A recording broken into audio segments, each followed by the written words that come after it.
So one thing that was very, very cool to learn in the Paleo AIP protocol is that it turns out that our micronutrient needs, so I'm not talking about macronutrients, I'm talking about micronutrient needs, are best met when we eat half of our calories from animal foods and half of our calories from plant foods. But it's incredibly important to remember and realize that because half of your calories come from animal foods doesn't mean that half of your plate should be animal foods.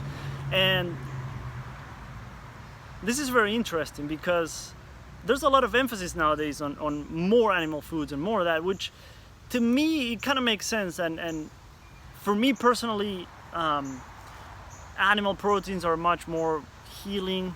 I mean, as you know, in the Paleo AIP we can't have like nuts and seeds and all that kind of stuff. We don't do well with that. But it was interesting when I read from her book, I think I have it somewhere. I'm diving deep into this book.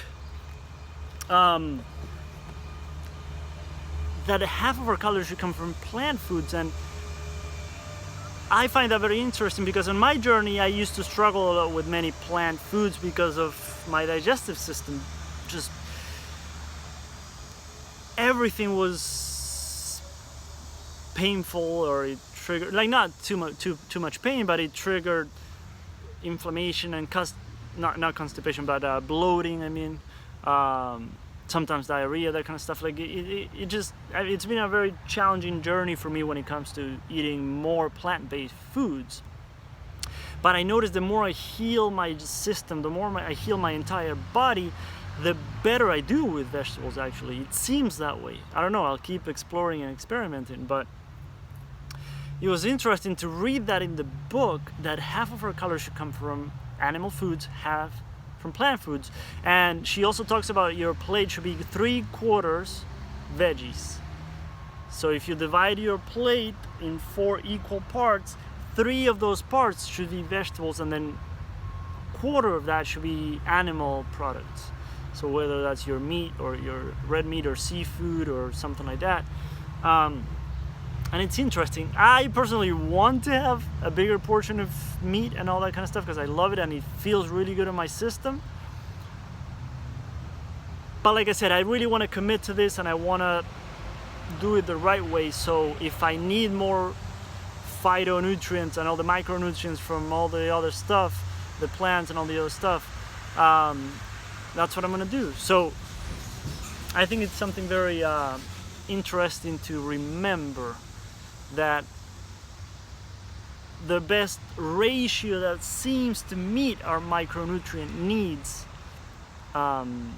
is that 3/4 veggies in our plate, and then in terms of calories, half of our calories from animal foods, half from plant foods. Because remember, animal foods are very calorie dense. They're more calorically dense than some plant foods.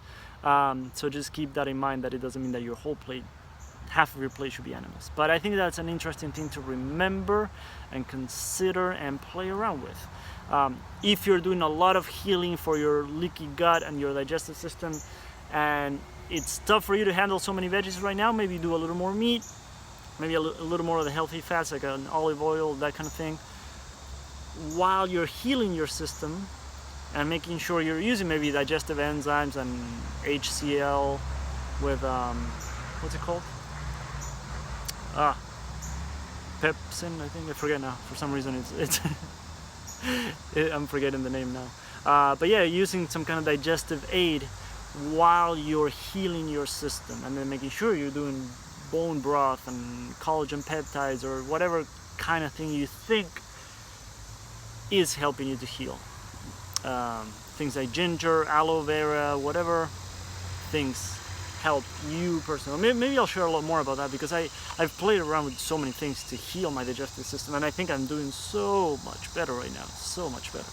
So I really hope that helps. Let me know in the comments below if you have any questions, or if there's anything specific that I said that you either agree or disagree with, or anything that you think could help anyone who might come across this video in the future that might be dealing with this challenge as well. So let me know how you're doing with it. I would love to hear about your experience with this, because I learn a lot from you and I really appreciate it. So hope that helps. Please give it a thumbs up if it did. So much more coming, so subscribe wherever that button is. Subscribe, so much more coming. Hope you're having an amazing day today.